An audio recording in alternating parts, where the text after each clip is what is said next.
Assalamualaikum warahmatullahi wabarakatuh. Waalaikumsalam warahmatullahi wabarakatuh. Bismillahirrahmanirrahim. Alhamdulillahi rabbil alamin.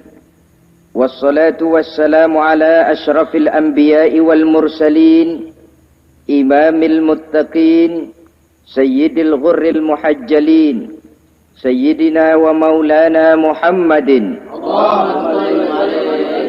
wa ala alihi wa ashabihil mujahidin at-tahirin limin rahimakumullah.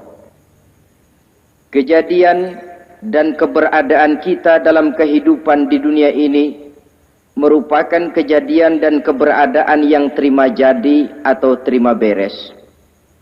Artinya tidak seorang pun di antara kita yang dahulunya pernah mesen untuk punya potongan seperti yang sekarang ini, punya warna kulit seperti yang sekarang ini, punya bahasa seperti yang sekarang ini. Seluruhnya kita terima jadi. Oleh karena kita terima jadi, maka Allah tidak menilai manusia dari rupa dan potongannya, tidak juga dari harta bendanya.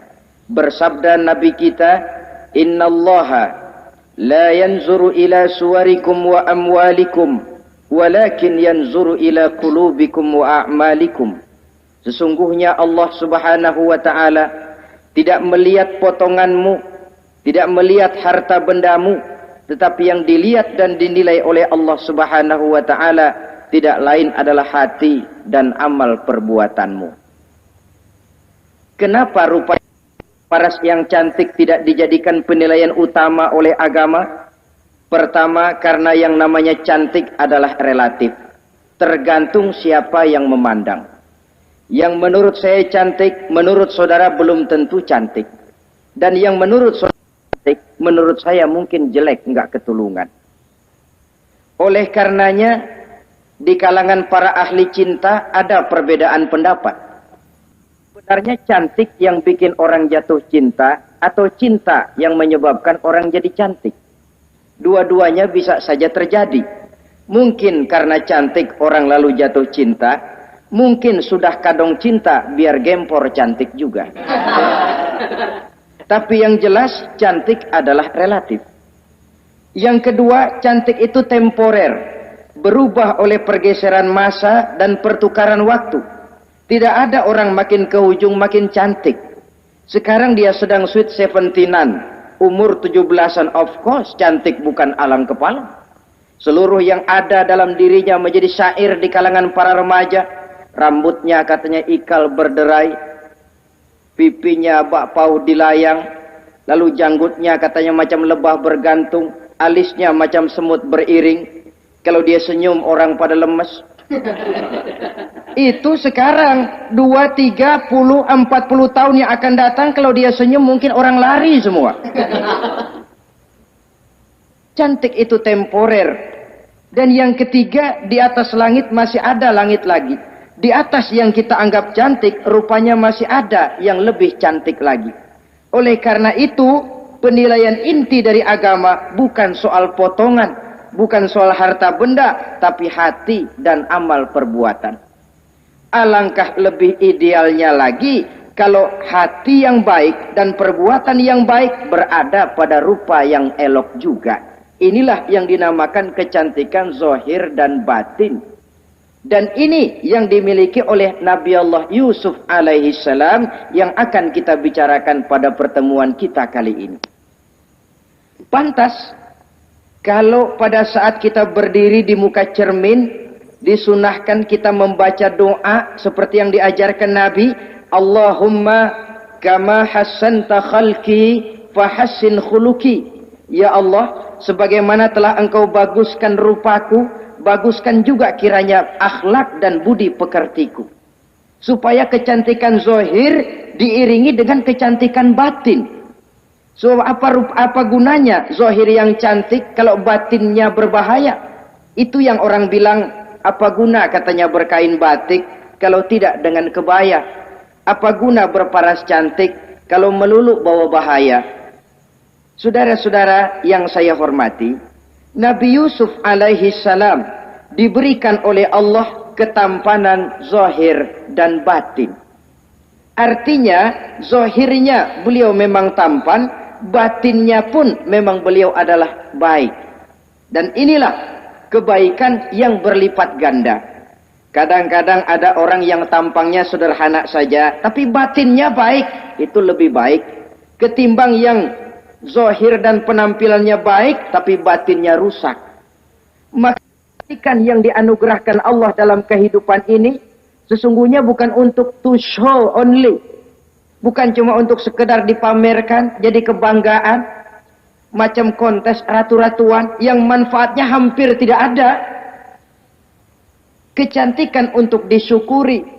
Kecantikan untuk digunakan kepada hal-hal yang bermanfaat sesuai dengan perintah dari yang memberikan kecantikan itu. Saudara-saudara yang saya hormati, Nabi Yusuf alaihi salam seorang nabi yang oleh Allah diberikan kecantikan zahir dan juga kecantikan batin. Beliau adalah putra dari Nabi Yakub, dari Nabi Ishak, dan dari Nabi Ibrahim alaihi salam. Artinya, ayah beliau bernama Nabi Yakub, kakeknya adalah Nabi Ishak, dan datuknya adalah Nabi Ibrahim alaihi salam. Ia bersaudara sebanyak 11 orang. Dari orang saudaranya ini hanya satu yang seibu sebapak, yaitu Benyamin. Sedangkan yang lain adalah saudara dari lain ibu. Nah, sejak kecil Nabi Yusuf ini sudah memperlihatkan tanda-tanda bahwa di kelak kemudian hari dia akan tumbuh menjadi seorang besar. Sebab itu wajar kalau ayahnya memberikan perlakuan yang agak istimewa kepada Nabi Yusuf. Dan ini tentu memancing sifat iri dari saudara-saudaranya yang lain. Apalagi pada satu malam Nabi Yusuf di kala remaja itu pernah mimpi. Mimpi ini beliau ceritakan kepada ayahnya. Kata beliau, "Ya abati, inni ra'aitu ahada asyara kawkaba wasyamsa wal qamara ra'aituhum li sajidin." Jadi satu hari Nabi Yusuf cerita kepada ayahnya, "Ayah, saya mimpi." Mimpi apa Yusuf? "Saya melihat dalam tidur saya ada 11 bintang, lalu matahari dan bulan. Saya lihat seluruhnya sujud kepada saya." Ayahnya mendengar mimpi ini, mengerti takwil.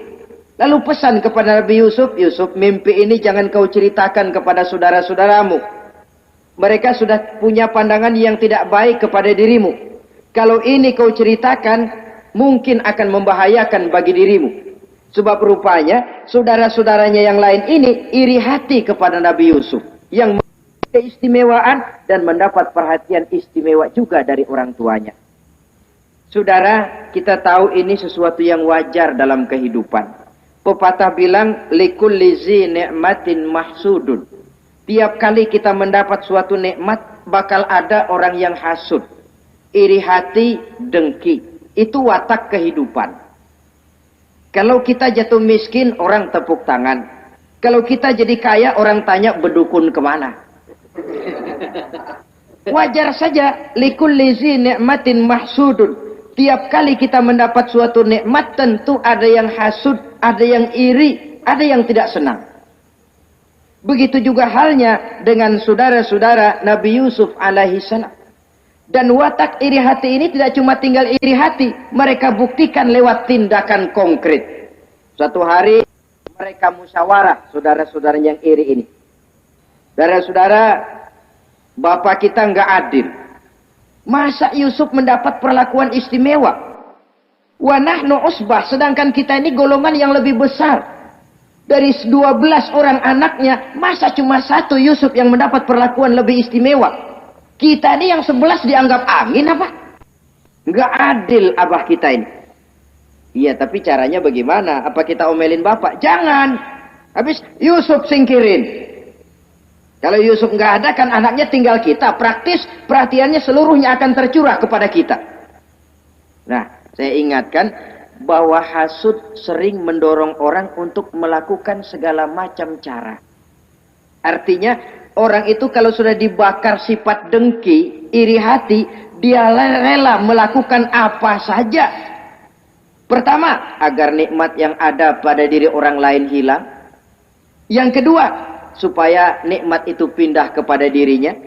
Andai kata tidak pindah kepada dirinya, ya hilang sajalah. Jangan orang lain yang dapat nikmat. Ini watak hasud.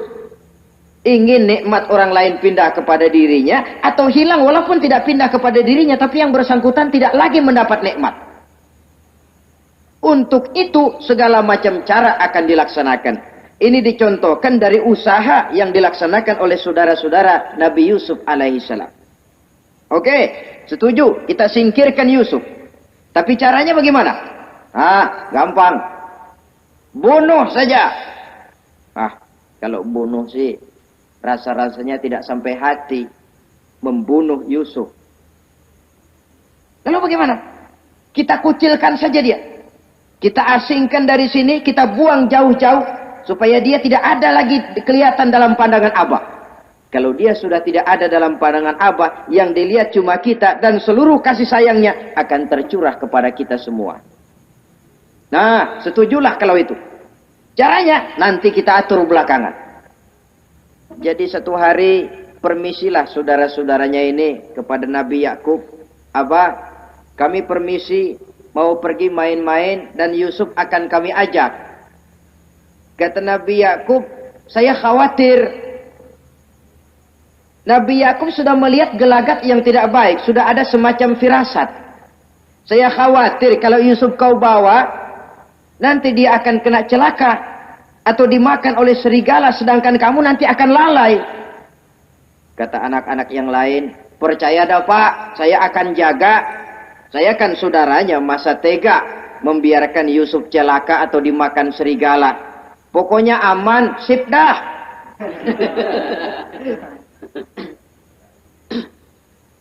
Akhirnya Nabi Yakub mengizinkan. Pergilah 12 bersaudara ini pergi bermain-main. Mula-mula berkejar-kejaran, Yusuf ikut main kejar-kejaran. Lantas buka baju, Yusuf ikut buka baju. Sampai ketika tiba di tepian sebuah sumur tua, rencana yang sudah disepakati itu dilaksanakan. Nabi Yusuf diangkat beramai-ramai, digotong, lalu dimasukkan, diceburkan ke dalam sumur mati itu. Kemudian baju Nabi Yusuf itu mereka basahi dengan darah kambing. Setelah itu mereka pun pulang menemui Nabi Yakub alaihi salam dengan rasa sedih yang dibikin-bikin. Ini penyakit hasud. Jadi kalau orang hasud kepada kita, begitu kita mendapat kesulitan, dia datang dengan air mata buaya. Belagak sedih, belagak ikut berduka cita, padahal sih hatinya sorak. Padahal batinnya girang bukan main. Pak, saya ikut berduka cita, Pak, saya ikut sedih. Padahal hatinya biar mampus loh. Ini yang dilakukan oleh saudara-saudara Nabi Yusuf. Mereka datang dengan air mata berurai, nangis, Abah. Ketika kami sedang main-main, Abah, kami lupa, kami tinggalkan Yusuf sendirian. Ketika kami balik, kami cuma mendapati bajunya sudah berlumur darah. Barangkali saudara kami Yusuf dimakan oleh serigala. Nabi Yakub tercenung. Ternyata firasatnya adalah benar. Baju Nabi Yusuf itu yang berlumur darah kambing, buatan saudara-saudaranya yang hasud tadi, diciumi dan dipeluk oleh Nabi Yakub. Kepedihan seorang ayah yang ditinggalkan oleh anak tercintanya. Saudara, adapun Nabi Yusuf alaihi salam tercebur di sumur mati itu. Sampai pada satu hari ada khalifah, ada kafilah niaga dari negeri Madian hendak menuju ke negeri Mesir, lewat di tempat itu. Ketika salah seorang mereka bernama Malik bin Zo'ar hendak mengambil air, timba diturunkan ke dalam sumur. Begitu diangkat, ini air kok berat amat. Makin diangkat, makin berat. Sampai di atas, bukan air, orang isinya. Ada orang di ember. Dia lihat rupanya sangat tampan, elok, cantik. Ini barangkali anak bangsawan ini. Parasnya begini cantik, begini tampan. Ini kalau dijual di Mesir nanti tentu harganya mahal nih. Order nih. Objek. Maka dibawalah Yusuf ini ke negeri Mesir. Setibanya di sana, diperjualbelikan sebagai budak belian. Nah, nasib baik, rupanya Yusuf ini ketika terjadi pelelangan, dibeli oleh seorang pembesar istana, seorang menteri yang bernama Kitfir. Kitfir melihat, ini cantik anak remaja ini. Tampangnya elok, parasnya indah, kelihatannya budi pekertinya pun halus. Kita ambil saja ini, kata Kitfir kepada istrinya Zulaikha. Kita angkat dia jadi anak, siapa tahu nanti dia memberikan manfaat yang besar bagi kita. Baiklah, baiklah. Dan sejak saat itu, Yusuf dipelihara di rumah Kitfir dalam istana yang tinggal bersama istrinya Zulaikha.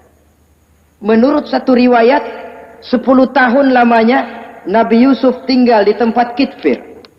Dan selama 10 tahun itu tentu terjadi perkembangan baik jasmaninya maupun rohaninya. Dari anak-anak ia berubah menjadi remaja, lalu meningkat ke arah dewasa. Makin matang kedewasaannya, makin tampan dan elok parasnya, makin cantik budi pekertinya, ditempa oleh watak kenabian yang disiapkan oleh Allah Subhanahu wa taala.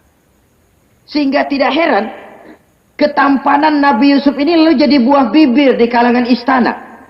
Tidak cuma anak perempuan bangsawan, tidak cuma istri para penguasa, sampai kepada kelompok orang awam selalu berandai-andai, kalau saja, andai kata, umpama saya bisa berdampingan dengan Yusuf, kalau saja. Kata-kata kalau saja ini keluar dari perempuan-perempuan yang melihat Yusuf alaihissalam. Dan yang unik, kecantikan Nabi Yusuf itu, kalau dia berdampingan dengan orang yang jelek, si jelek ini ikut sedikit cantik. Biasanya kan kalau ada orang ganteng, duduk berdampingan sama orang jelek, makin kelihatan kegantengannya, yang jelek makin demek. Itu biasanya. Tapi kecantikan Nabi Yusuf ini tidak mengangkat orang lain. Nah, rupanya yang tertarik kepada ketampanan Nabi Yusuf ini tidak cuma perempuan-perempuan lain, juga termasuk Siti Zulaikha, istri daripada Kitfir, yang merupakan ibu angkatnya. Kalau pada mulanya Zulaikha merawat Nabi Yusuf sejak kecil dengan harapan nanti akan membawa manfaat. Setelah dilihatnya makin lama makin tampan, makin lama makin cantik, makin lama makin rupawan. Berubah rupanya rasa kasih sayang seorang ibu menjadi kasih sayang seorang perempuan kepada laki-laki. Dia merindukan saat-saat di mana dia bisa mencurahkan rasa hatinya itu kepada Nabi Yusuf alaihi salam. Hampir-hampir nyaris Zulaikha ini, kalau istilah anak muda barangkali, siang jadi kenangan, malam jadi impian. Kemanapun dia pergi, bayangan Yusuf juga yang selalu menggodanya. Selalu ditunggunya saat-saat yang mungkin untuk dia bisa menyampaikan hasrat hatinya kepada Nabi Yusuf alaihi salam. Dan saat itu pun datang. Satu hari Kitfir harus menghadiri persidangan negara. Rumah besarnya lenggang, para pembantu kebetulan tidak seorang pun ada di dalam. Inilah saat yang ditunggu-tunggu oleh Zulaikha. Keluarlah ia dari kamarnya dengan pakaian yang tipis sewarna dengan warna kulitnya, sehingga pakaian dalamnya nyaris tembus. dengan langkah yang diatur sedemikian rupa, memancing rangsangan, ia datang menghampiri Yusuf alaihi salam. Lalu dengan suara lemas memelas, ia pun memanggil Yusuf. Ada apa tuanku? Sini yang. Kalau bahasa kita. Melihat mendengar suaranya yang lain dari hari-hari biasa. Apalagi melihat pakaian Zulaikha yang begitu tipis. Nabi Yusuf berdetak sangat cepat. Darah mengalir dengan cepat. Maklum, beliau juga manusia, laki-laki, normal terlepas dari kenabiannya. Jantungnya dak dikduk. Kemari Yusuf, sini. Ada apa tuanku? Sudah lama Yusuf. Lama apa tuanku? Saya memendam rindu kepadamu Yusuf. Siang malam engkau juga yang jadi tumpuan harapan saya. Kemanapun saya pergi seakan wajahmu juga yang saya lihat Yusuf. Tidur saya jadi tak nyenyak. Makan saya tak pernah membawa kekenyangan Yusuf. Tidur yang biasanya mendatangkan semangat seolah semuanya pergi meninggalkan saya Yusuf. Hembusan sepoi pagi mengusap bunga merekah dalam taman yang biasanya membawa keindahan, semuanya telah berganti dengan keindahan wajahmu Yusuf. Sinilah sebentar, penuhi hasrat hati saya. Saya segan tuanku. Segan kenapa Yusuf? Saya tidak mau mengkhianati tuan saya yang telah berbuat baik kepada saya. Apakah saya juga tidak pernah berbuat baik kepadamu? Benar, tuan juga berbuat baik kepada saya. Tapi pantang saya mengkhianati majikan saya. Yusuf, sekarang kesempatan yang baik. Kit Fir, suami saya, sedang menghadiri persidangan penting di negara, di istana, dan rasanya akan lama dia baru kembali.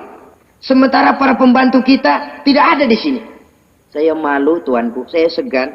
Malu kepada siapa? Tidak ada yang tahu, tidak ada yang lihat. Allah. Saya takut, saya malu kepada Allah tuanku. Padahal kalau menurut ukuran hati, Quran menjelaskan walaqad hammat bihi wa hamma biha. Sebenarnya Zulaikha cinta kepada Yusuf, Yusuf pun senang kepada Zulaikha. Iblis sibuk bukan main memasang jerat, pasang besi berani biar pada nyetrum.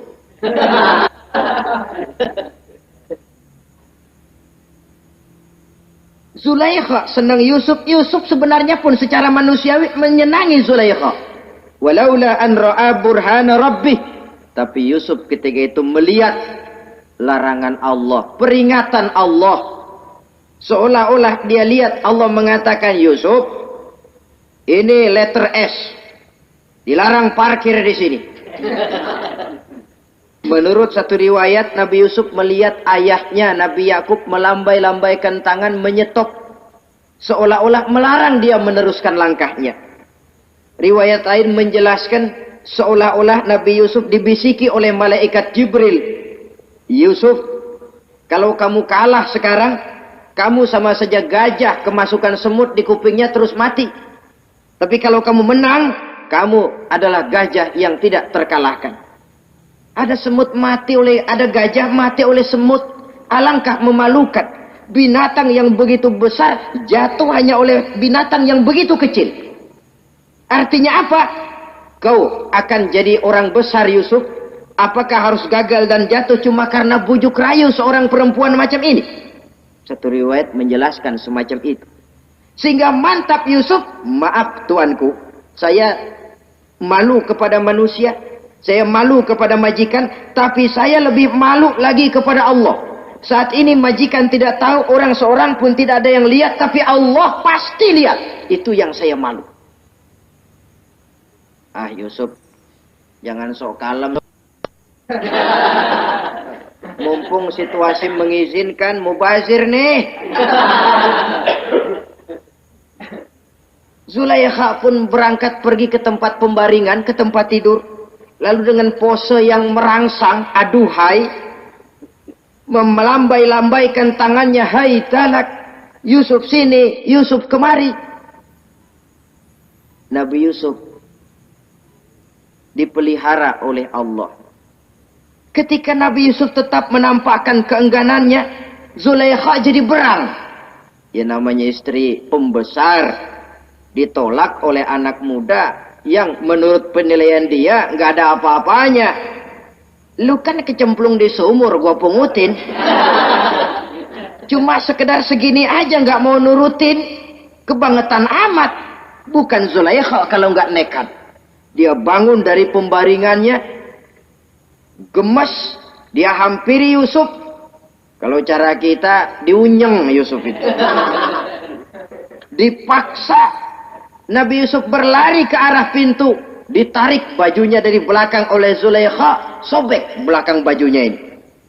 Begitu baju sobek, pintu terbuka, Kitfir suami Zulaikha datang. Orang Arab bilang yumsak mablul, ketangkep basah. Ketangkep basah. Merah padam muka Zulaikha, sementara Kitfir pun matanya merah.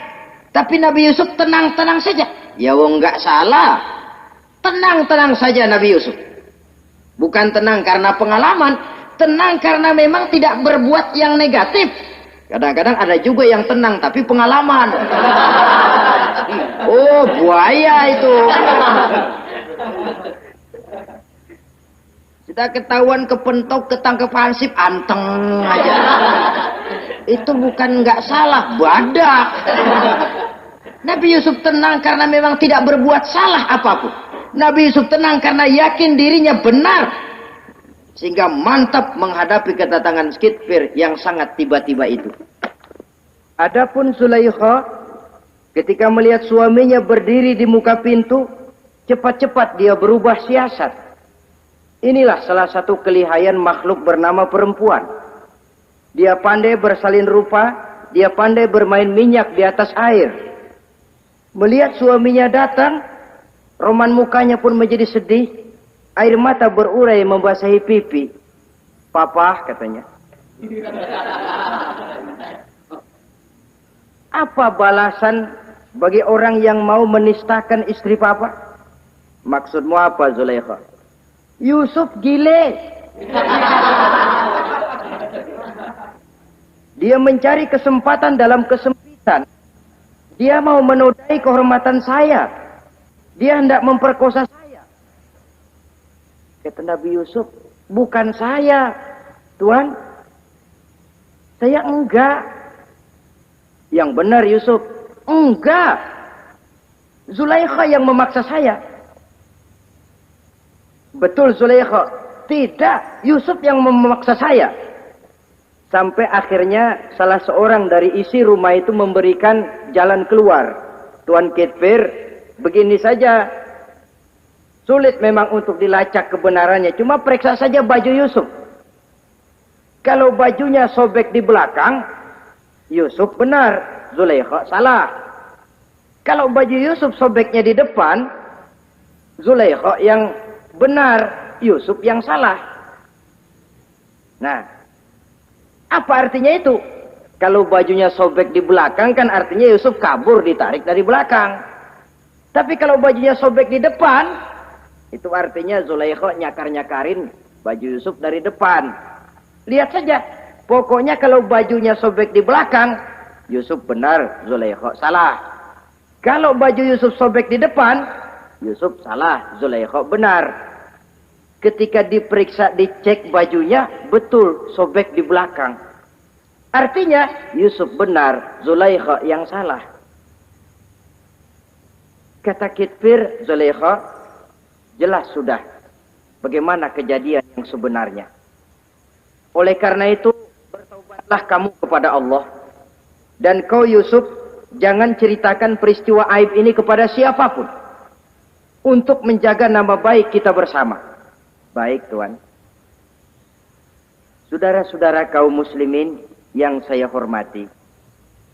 Tapi ya bagaimana? Serapi-rapinya menyimpan barang busuk, toh akhirnya tercium juga. Gosip ini Akhirnya tersiar di mana-mana, terutama di kalangan para pembesar. Sehingga kalau kumpul para istri pejabat, Zulaikha jadi bahan gunjingan. Kan main bini menteri demen sama budaknya. Nggak salah apa tuh, jadi bahan ejekan. Ya sebab tentu ukuran mereka yang belum pernah ngelihat Yusuf, kalau duren ketemu duren dong. Masa duren ketemu ketimun ya bonyok. Artinya nggak seimbang. Masa istri bangsawan tergila-gila sama anak angkatnya, sama budak beliannya, nggak masuk rasio itu. Zulaikha dengar berita macam itu. Sampai dalam hatinya, pantas saja kamu ngenyek saya, kamu meremehkan saya, karena kamu belum pernah lihat potongan Yusuf bagaimana. Akhirnya dalam hati Siti Zulaikha ini timbul semacam dendam. Suatu saat gua kerjain lo. Caranya gimana? Satu hari para istri bangsawan ini diundang ke tempat Siti Zulaikha. Duduk di satu ruangan luas. Setelah duduk dihidangkan makanan. Makanannya aneh. Cuma buah sama pisau. Ketika buah dan pisau sudah siap, satu orang satu, satu orang satu, satu orang satu.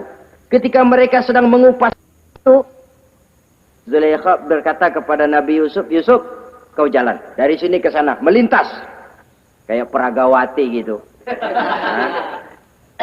Untuk apa Tuhan? Pokoknya jalan aja dah. Nabi Yusuf jalan. Sejak beliau melangkah ke ruangan itu, semua mata perempuan-perempuan bangsawan yang lagi ngupas buah, semuanya tertuju kepada Yusuf. Ada yang matanya emang buluk, makin buluk. Ada yang ngeliatin campur mulutnya menganga. Apa kata mereka? Falamma ra'ainahu akbarnahu wa qatta'na aydiyahunna wa qulna hasya lillah ma hadza bashar in hadza illa malakun karim. Falamma ra'ainahu, ketika perempuan-perempuan itu melihat Yusuf, akbarnahu, mereka agungkan Yusuf. Wa qulna hasya lillah, mereka bilang, ini sih bukan orang nih. Ini malaikat nih. Bukan orang. Nah, orang segini cakepnya. Artinya belum pernah mereka lihat paras yang secantik dan setampan itu. Akibatnya apa? Nggak berasa mau motong buah keiris tangan. Rata-rata perempuan yang ada di situ tangannya pada luka. Kenapa? Mau motong buah, mata kemana, mulut kemana, tangan kepotong. Melihat itu semua, Zulaikha puas. Nah, kamu baru melihat sekejap. Bagaimana saya yang siang malam melihat Yusuf? Bagaimana saya yang tiap saat hidup bersamanya? Bagaimana saya nggak merindukan dia? Ente yang baru pernah ngelihat sekelebatan udah motong tangan. Saya yang tiap hari sama-sama dia nggak celeng juga udah pantas. Saudara-saudara kaum muslimin yang saya hormati. Akhirnya untuk menjaga nama baik keseluruhannya, Nabi Yusuf pun mengalah. Karena berita ini sudah tersiar, Yusuf dipojokkan, tidak cuma sekedar dipojokkan, beliau dimasukkan ke dalam penjara. Tapi apa kata beliau?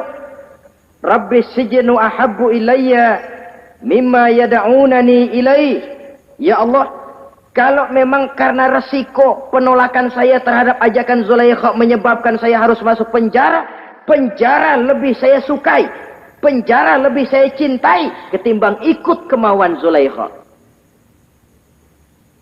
Saudara-saudara, kadang-kadang kita berpikir, kalau kesempatan itu datang kepada kita, mampukah kita menjatuhkan pilihan seperti pilihan Nabi Yusuf ini? Lebih baik penjara ketimbang mengikuti bujuk rayu perempuan untuk melakukan perbuatan yang menyeleweng ini. Ini yang dipilih oleh Nabi Yusuf, tegar. Kalau memang sebagai resikonya saya harus masuk penjara, penjara lebih saya cintai, penjara lebih saya suka daripada mengikuti bujukan Zulaikha. Teguh karena suatu prinsip. Bukankah dalam perjuangan menegakkan akidah, Kadang kita mendapat piala, tapi tak jarang kita berhadapan dengan penjara. Kadang kita disanjung, kadang kita dicaci. Itu romantika perjalanan dari yang namanya perjuangan. Tapi pilihan harus ada. Ketimbang ikut bujuk rayu perempuan yang mengajak melakukan perbuatan serong, penjara lebih saya cintai. Sudah pada saat hendak diajak tidak ada yang melihat, beliau menolak. Akibat penolakannya pun masuk penjara, tapi penjara lebih menyenangkan hatinya. Ketimbang hidup merdeka, tapi jiwa terpenjara. Inilah Nabi Yusuf barangkali. Biar badan masuk penjara, asal jiwa merdeka. Kita sekarang sebaliknya. Jiwa terpenjara tidak jadi soal, asal badan merdeka. Maka jiwa kita sering dijajah. Entah dijajah harta, entah dijajah pangkat dan jabatan, entah dijajah iblis. Jiwa kita yang terpenjara, sementara badan kita merdeka. Nabi Yusuf tidak. Biarlah badan di penjara, asal jiwa merdeka untuk menegakkan sesuatu yang hak. Saudara-saudara yang saya hormati. Adapun di dalam penjara itu, Nabi Yusuf satu sel dengan 2 orang bekas pelayan istana yang dituduh menaruh racun ke dalam hidangan yang hendak disajikan kepada raja. Yang satu tukang ngatur minuman, yang satu tukang ngatur makanan untuk raja. Siapa yang naruh racun nggak jelas, tapi dua-duanya ditahan. Nah, sampai satu malam teman satu sel ini dua-duanya ngobrol kepada Nabi Yusuf. Yusuf, kami ini dipenjara karena dituduh menaruh racun ke dalam hidangan yang dihidangkan kepada baginda raja. Siapa yang salah, kami sendiri tidak tahu. Saya enggak ngerasa naruh racun, kata yang tukang ngatur minum. Saya juga enggak, kata yang tukang ngatur makan. Sampai satu malam mimpi.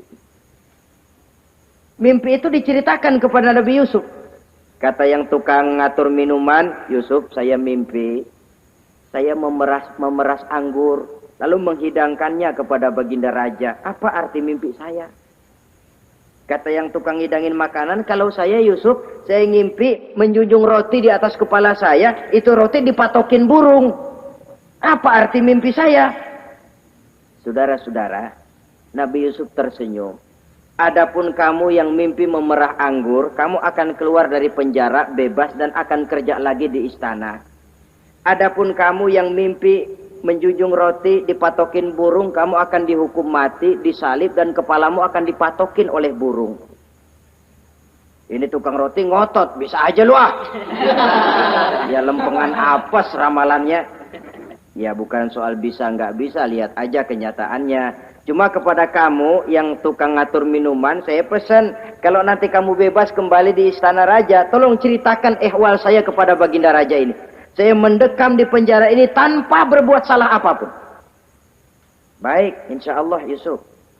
Dan ketika persidangan memutuskan, seperti tepat yang diramalkan Nabi Yusuf. Si tukang menghidangkan makanan dihukum mati, si tukang menghidangkan minuman kembali kerja di istana. Tapi begitu kerja, dia lupa sama pesan Nabi Yusuf. Itu biasanya watak orang memang begitu. Kalau dalam keadaan kepepet, macam-macam janjinya. Begitu keadaannya longgar, lupa sama janjinya. Sehingga ada pepatah katanya, nolongin anjing kejepit. Waktu kejepit, kaing-kaing minta ditulungin. Begitu udah rapi ditulungin, yang nulungin bisa digigit. Saudara hadirin yang saya hormati, sampai bertahun-tahun Nabi Yusuf mendekam dalam penjara. Tapi itulah yang menambah kedewasaannya. Maka orang beriman ya, yang mantap nilai imannya, tempat tidak jadi soal. Kadang-kadang dia merasakan penjara lebih indah dari alam terbuka. Banyak orang-orang beriman yang justru di penjara menghasilkan karya-karya besar. Kita tahu misalnya almarhum Hamka, justru di penjara bisa menyelesaikan tafsir Al-Azharnya. Salah satu karya besar pujangga terkemuka ini. Macam Hasan Al-Banna, Abdul Qadir Audah, dan banyak lagi tokoh-tokoh Ikhwanul Muslimin. merasakan justru penjara itu bagaikan sorga. Kenapa? Mereka yakin di penjara untuk sesuatu yang benar. Maka tempat tidak pernah jadi masalah. Kalau jiwa merdeka puluhan tahun mendekam di penjara, tidak akan merupakan satu rasa yang lama. Kenapa? Jiwa tidak bisa dibatasi oleh ruangan 2 kali 3 meter. Jiwa yang merdeka tidak bisa dibatasi dengan teralis besi. Jiwa yang merdeka tidak bisa dibatasi dengan dinding tembok yang tebal. Jiwa yang merdeka mengembara, melanglang buana, mencari idealisme yang ada dalam dirinya. Itu yang dirasakan oleh Nabi Yusuf alaihi salam. Untungnya satu malam raja ngimpi. Untungnya ini. Ngimpinya luar biasa. Ada 7 ekor lembu gemuk-gemuk. Makanin 7 ekor lembu yang kurus-kurus. Lalu ada 7 batang gandum yang isinya gemuk-gemuk. Ada 7 batang gandum yang sudah layu-layu. Nah, pagi-pagi ini seluruh dukun-dukun istana dikumpulin. Para ahli nujum apel menghadap baginda raja. Nujum, dukun, ada apa Tuan Raja? Tadi malam saya ngimpi. Ada 7 ekor lembu gemuk-gemuk memakan 7 ekor lembu yang kurus-kurus. Coba takwilkan apa arti mimpi saya itu. Dukun kata, baru tumben nih, aku dengar mimpi begini. Kata Nujum ditanya Nujum godek. Ah, Tuan Raja itu mah kembang tidur aja kali ah. Tidak seorang pun yang mampu mentakwilkan arti mimpi baginda. Sampai tukang minuman dengar lapor. Tuan Raja, ada apa, Mas? Saya waktu di penjara, ada seorang anak muda namanya Yusuf, dia mentakwilkan mimpi saya dan pas seperti takwilnya. Ah, panggil Yusuf. Dipanggil Yusuf. Dibukain pintu penjara, masuk tukang anggur, tukang minuman ini. Yusuf, ente, iya. Kemana aja? Itu dia Yusuf, kelupaan. Iya, kalau kelupaan sehari 2 hari barangkali bisa ditolerir. Kelupaan bisa tahunan. Cuma begitu dengar ada mimpi, pikir tukang minuman. Ah, kali aja ini Yusuf bisa takwilkan, kan jasa saya nemuin Raja sama Yusuf kan. Komisi lumayan. Begini Yusuf, baginda Raja mimpi begini-begini. Barangkali kau bisa takwilkan, kau dipanggil menghadap Tuan Raja. Berangkatlah Yusuf menghadap Tuan Raja. Sesampainya di sana, mohon maaf Tuan Raja, menurut takwil saya, arti mimpi Tuan Raja itu akan datang satu masa di mana 7 tahun lamanya negara ini subur, makmur, aman, tentram, gemah, repah, loh jenawi, toto tentrem, kertora harjo. Tapi akan datang setelah itu 7 tahun lamanya di mana musim kemarau membahana, tanah menjadi kering, gagal, rakyat diancam kelaparan. Dan kita harus siap-siap untuk itu. Itu takwil mimpi Tuhan. Caranya bagaimana Yusuf mengatasi krisis kelaparan ini? Ya kita bikinlah gudang-gudang untuk menyimpan makanan. Kalau lagi panen jangan mumpung. Ingat pada suatu saat kita akan paceklik. Sehingga kata orang-orang tua dulu, kalau lagi sehat ingat dong bakalan sakit. Kalau lagi kaya ingat dong bakalan miskin. Semuanya itu milik daripada kehidupan. Tidak ada orang yang ketawa terus dalam hidup. Tidak ada orang yang nangis terus. Semuanya silih berganti, datang pergi, patah tumbuh, hilang berganti. Dunia hari ini bikin kita ketawa, besok dia buat kita menangis. Hari ini dibuatnya kita senyum, besok dibuatnya kita berurai air mata. Hari ini dijadikannya kita kaya, besok dijadikannya kita kere. Pantas kalau orang bilang, wamal hayatud dunya, Allah mengatakan wamal hayatud dunya illa lahun wala'ib. Hidup dunia ini cuma sandiwara. Tiap kita sekarang sedang memegang peranan. Ketika memegang peranan, ya jadi orang kaya peranan, jadi kiai peranan, jadi jenderal peranan. Sama saja dengan wayang golek. Gatot Kaca yang bertulang kawat berotot baja, punya ajian beraja musti, gagah perkasa, bisa terbang di angkasa. Hebat perkasa Gatot Kaca. Kapan? Waktu dipegang dalang. Betul apa benar? Gagahnya Gatot Kaca, sakti mandragunanya sang Gatot Kaca. Kapan itu? Waktu dipegang dalang. Begitu peranannya selesai, sama dalang dimasukin ke kotak, diem aja Gatot Kaca. Terbang kek? Enggak, diem aja. Begitulah kehidupan ini. Gagah kita menyandang bintang 4 di pundak. Gagah kita membawa harta yang banyak. Gagah kita membawa jabatan ini dan itu. Waktu oleh sang sutradara dimasukkan ke dalam lubang yang luasnya tidak lebih 1 kali 2 meter. Enggak bekutik. Enggak ada yang lawan. Jenderal yang berbintang 4 dilonjorin, dia yang lihat anteng aja. Habis peranan sudah sampai di situ. Lalu itu wajar. Kata Nabi Yusuf, kalau lagi panen, ingat pada suatu saat kita akan paceklik. Jangan giliran panen besar. Di daerah-daerah kita lihat, sudah panen pesta pora. Bukan bersyukur kepada Allah. Tapi kegembiraan itu diwujudkan dalam bentuk lain. Tontonan yang membuat lupa diri, bermabuk-mabukan. Sehingga kadang-kadang kalau di daerah itu katanya kalau musim panen, musim kawin.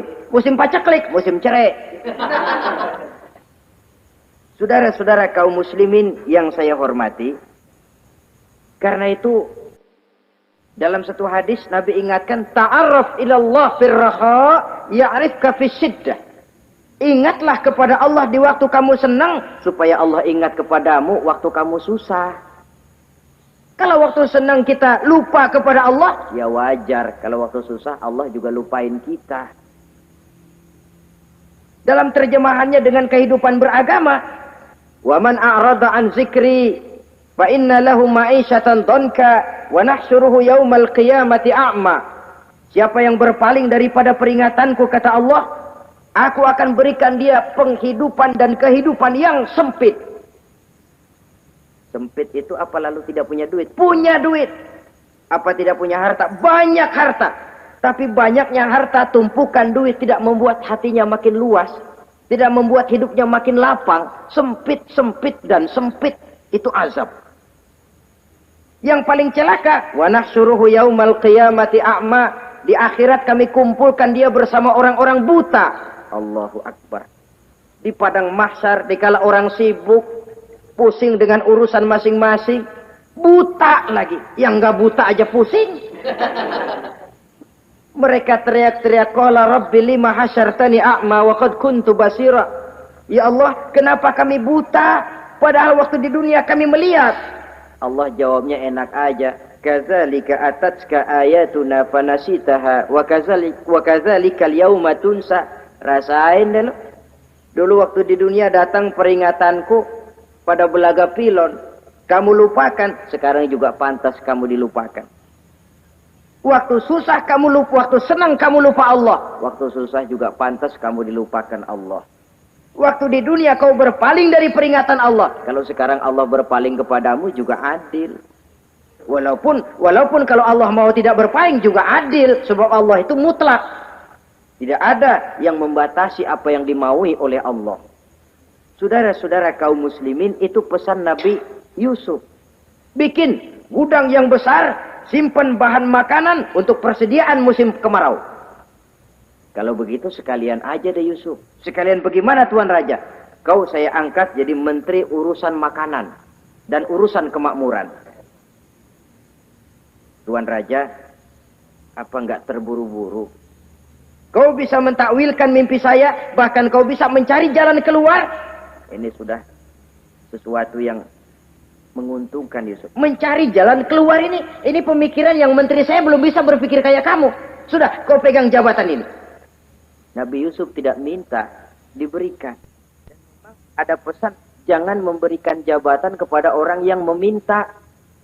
Tuh, kalau orang sudah minta tentu ada pamrih dan ada tendensi. Jangan memberikan jabatan kepada orang yang banyak ngeluarin duit untuk mencapai jabatan itu. Sebab apa? Kalau orang mendapat satu jabatan karena banyak ngeluarin duit, maka pekerjaan pertama yang akan dilakukan setelah mencapai jabatan itu ialah dia akan berpikir, bagaimana caranya biar modal gua pulang. Orang jadi gubernur, jadi menteri karena banyak ngeluarin duit, belum dia sempat kerja buat kepentingan rakyatnya, dia lebih dulu akan berpikir bagaimana duit yang saya keluarin supaya pulang. Sisanya kalau ada, barulah untuk kepentingan rakyat, itu pun kalau keburu. Saudara-saudara yang saya hormati, Nabi Yusuf tidak pernah minta jabatan. Raja memberikan jabatan itu. Dan tepat seperti takwil beliau, musim kemarau datang, rakyat dilanda kelaparan, lalu berbondong-bondong ke istana mencari bahan makanan. Yusuf langsung mendrop bahan makanan ini. Alhasil saudara-saudara, bahaya kelaparan ini sampai juga ke daerah tempat di mana Nabi Yakub tinggal. Lalu beliau utus anak-anaknya. Saya dengar di negeri Mesir ada seorang menteri muda yang tampan dan baik hati. Pergilah kau ke sana dan mintalah makanan darinya. Berangkatlah mereka ini. Saudara-saudara, Nabi Yusuf lihat, ini saudara-saudara saya ini yang dulu nyeburin saya ke sungai. Sekarang pada antri minta jatah makanan. Kalau kita lagi di atas ngelihat orang di bawah kan enak. Yang bawah kelagepan. Kayak orang sedang berkuasa, namanya lagi berkuasa, ngomong apa juga benar. Orang kalau lagi berkuasa, kentut bagus masih. Tapi kalau sudah jatuh, jangankan apalagi buang angin, batuk aja diomelin. Miskin batuk melulu loh. Di atas itu, posisi di atas gampang buat move. Andai kata Nabi Yusuf waktu itu mau menteror, membalas saudara-saudaranya, kesempatan emas. Tapi memang hatinya hati yang mulia, jiwanya jiwa yang besar. Diberinya saudara-saudaranya itu makanan, tapi dia tidak memperkenalkan diri dan saudaranya pun tidak mengenali kalau itu Yusuf. Kalau kita kan yang enak, ingat nggak dulu saya diceburin ke sumur, sekarang gantian ya, ayo baris lo, gue ceburin atu-atu. Nabi Yusuf tidak, diberinya saudaranya makanan.